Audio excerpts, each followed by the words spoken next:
So I'm always more of a. I want to speak about team guy than individual player guy, right? But I'm also shrewd and smart enough to understand that in this business of basketball, right? In this business of basketball, the team gets, especially in the NBA, the team gets elevated when the player status gets elevated, right? When the player status gets elevated, the team gets elevated. And let's make this right.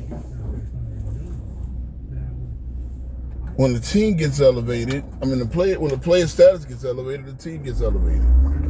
All right. So that's what you have with a young man named Jalen Brunson, which I want to sit here and I want to have the Jalen Brunson conversations that it's time to have. All right. Here we go. It's time to have a few conversations about Jalen Brunson. It's time to have a few conversations. We're ready to have these conversations. I'll be honest, I don't really care as much about where he is in terms of all time, because it's so hard to judge somebody's all time greatness, and I know that's what a lot of you guys like to do. You like to list things on GOAT. So is he the GOAT point guard? Is he the GOAT Nick? Is he the GOAT? Let's slow down. Let's talk about where Jalen Brunson is. This is the conversation that's easier to have. Where he is as a current NBA player. Now I think I had him at 7. I think I had him right behind Ant-Man when I did my top 100 players list last year. And I understand that there are people, again, because this is a conversation we need to have with the NBA gatekeepers, who don't even have him in the top, they didn't want to have him in the top 10. Well, when the man takes the in-season tournament MVP, which, it was a big deal when it was LeBron, and it was another big deal when it was Giannis, Jalen Brunson. See, we'll have these all-time conversations when we have the where he is currently conversations. But Jalen Brunson gets put with the things that he is accomplishing, the performances that he's making. He's doing it with guys you consider all time. And that right there is kind of crazy. Now, like I said, when it comes to all time Nick, hey, listen, he wins 2 more championships because the only thing that I'm giving Ewing over is Ewing gave us 15 years strong. Ewing gave us 11 straight years in the playoffs. Okay? And Ewing did give us 2 finals runs, which do count for something and should be contextualized. Ewing is the greatest Knick of all time. He's just the best. He's the best talent, the best player overall. Played both sides of the ball. That's a different conversation.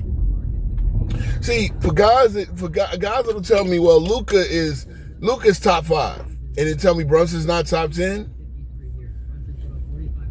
I ask a question. Brunson this year, he accomplished in-season tournament MVP, Eastern Conference Finals MVP, and Finals MVP. Right? He accomplished all 3 of those. Right? He's the first one. I know we've only had the in-season tournament for 3 years. Like I said, the previous 2 were LeBron James and Giannis Antetokounmpo. Okay. Oh my God, LeBron James was 39 when he did it. Okay. But y'all made it a big deal. And the thing is, right, that the in-season tournament is not the big deal. But I asked the Luka guys that think that Brunson shouldn't even be in his conversation. What if you had to look at those 3 things next year, right? And MVP too. I think he has 1% chance of getting the MVP, a 0.5% chance of getting Finals MVP, and a 0.5% chance of getting Conference Finals MVP. The thing he has about a 30 to about 20% chance of getting is the in-season tournament. The thing that he can accomplish the most is the in-season tournament MVP. And it would be the first MVP he's ever accomplished. That'll be the first MVP he's ever won. Think about that. He's never won any MVP other than, and again, he never won any MVP. Brunson won 3. Now I get it, right? That doesn't necessarily make him a better player than Luka right now. And I preface this conversation that I had with saying I think Brunson, Brunson is not Luka. Brunson is behind Luka, right, as a player right now. But if Brunson makes another run like this, and Luka gets knocked out in the first round again, you still gonna tell me the same thing?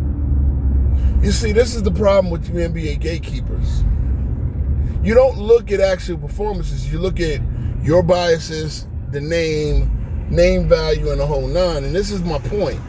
Brunson's name value, when the guy that you all claimed as the alien, the next face of the league, everything else, and that's why I try to get people to understand.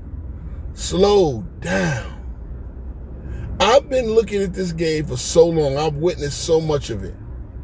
Okay, I've witnessed so much of this game. I've witnessed a lot of this game. I've seen a lot of things happen. Brunson's performance. I've seen Jordan have great. Jordan had a great closeout performance. Look, 45 points in a NBA Finals closeout game. That's the third, tied for third with Michael Jordan. Game 6 in Utah. As the highest scoring closeout performances. In all of these games, you got to look at it. With Giannis, Giannis I think was the best I've ever seen, right? So I didn't see the ball petted 50-point closeout. Okay? And that, because that, obviously that was in the 50s.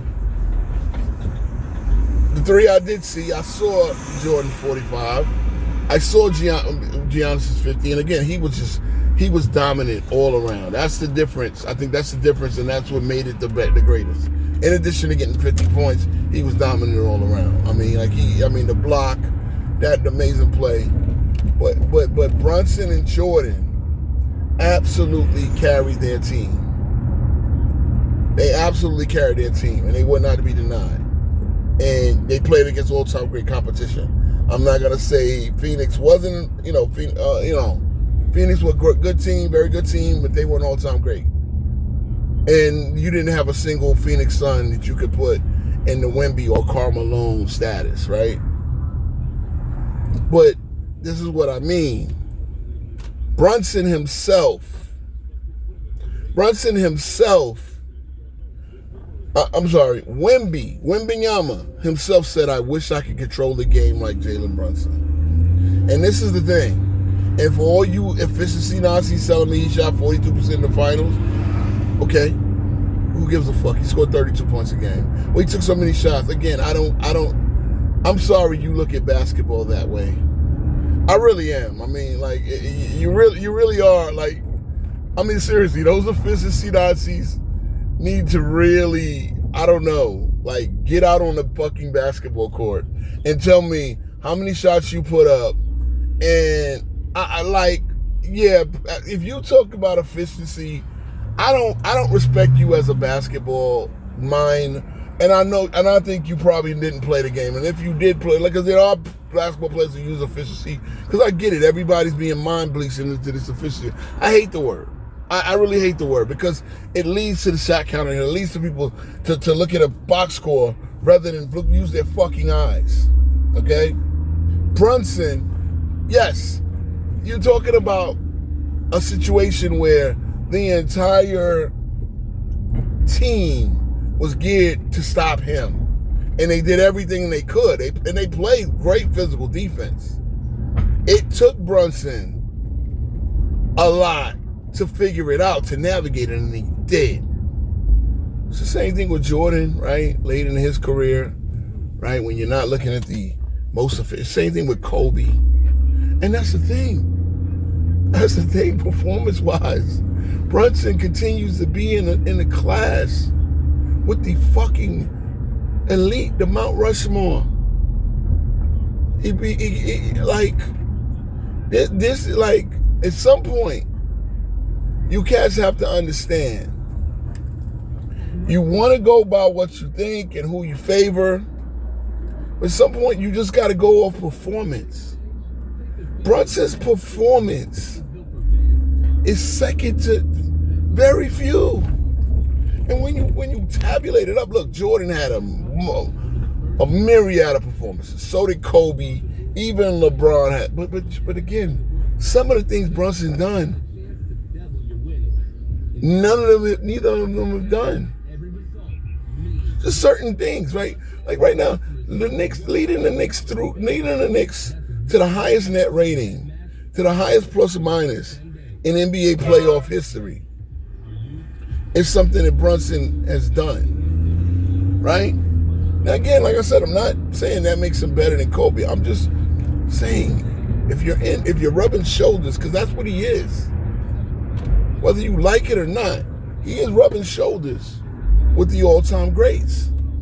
He is just off the performances. Again, the performances are there. The performances are clearly there.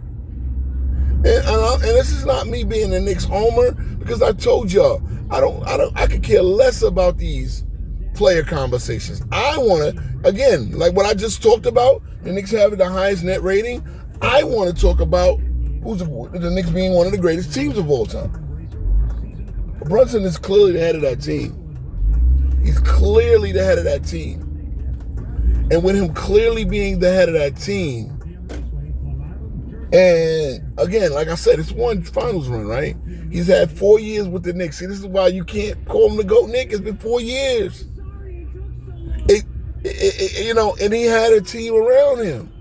This is why it's like separate the team conversation from the player conversation, because there's a lot of things you have to contextualize. But Brunson scored 61 on a court with Wemby. Wemby threw the game ball off like a douche. I mean, you should have known he had douchey ways from back then. He walks off the court. I'll get into that later too about the Wemby stuff. But this is about Brunson, man. He's been on the court with Wemby and scored 61. He's been on the court with Kevin Durant and dropped a 50.9 rebound, 9 assist game, where he shot 9 for 9 from 3. He didn't miss a fucking 3. And he dropped 50 points next to Kevin Durant. See, this is the thing, like I said, he's better than Kevin Durant. He's overtaken Steph Curry. These guys are still good. And I get you want to give them credit for what they've accomplished in their career, but they're not they don't have the impact right now that Jalen Brunson has. Therefore, I can't put them as better players. I can't. One guy didn't make the playoffs, played 43 games. The other one mysteriously banged his knee up, and right as we got to the playoffs, while they were waiting to start playing, while they were doing the play-in, right? And Houston had already, he mysteriously bangs his knee up. And for a guy that hasn't been out of the first round but one time since leaving Golden State, you still put him up there, what? Because what he did 8, 9, 10 years ago? It's not how that works. So, again, man, Brunson is a top 5 player right now. He's a top 5 player. Because the guy I had at 5 last year was Jason Tatum. And I gave Jason Tatum, once he came back healthy, I gave him his 5 back. He don't get it. He don't continue to get it. He drops a spot. He passed Ant-Man. He was already ahead of Jalen Brown, in my opinion. He was ahead of LeBron and KD and all you the guys at all you NBA gatekeepers. I'm telling you, man, it's funny. Guys are pushing 40 and you guys still think that they're the top 5 players in the league. It's fucking amazing. But Brunson at 29 years old, he'll be 30 in August. Man. I even on Zay's stream and a lot of other places still had to argue people whether he's a superstar or not. As the man is dropping 45 points in a closeout game in the NBA Finals when his team is giving you nothing offensively. All right, man. We gonna talk about a lot. We got a lot to talk about, man. I really hope to try to get a routine to get on live, a semi-regular live schedule for this summer. I want to try to figure this out, man. But for those that are watching me and rock with me, I really appreciate it. I'm really gonna try to do some big things, man. And peace. See you later.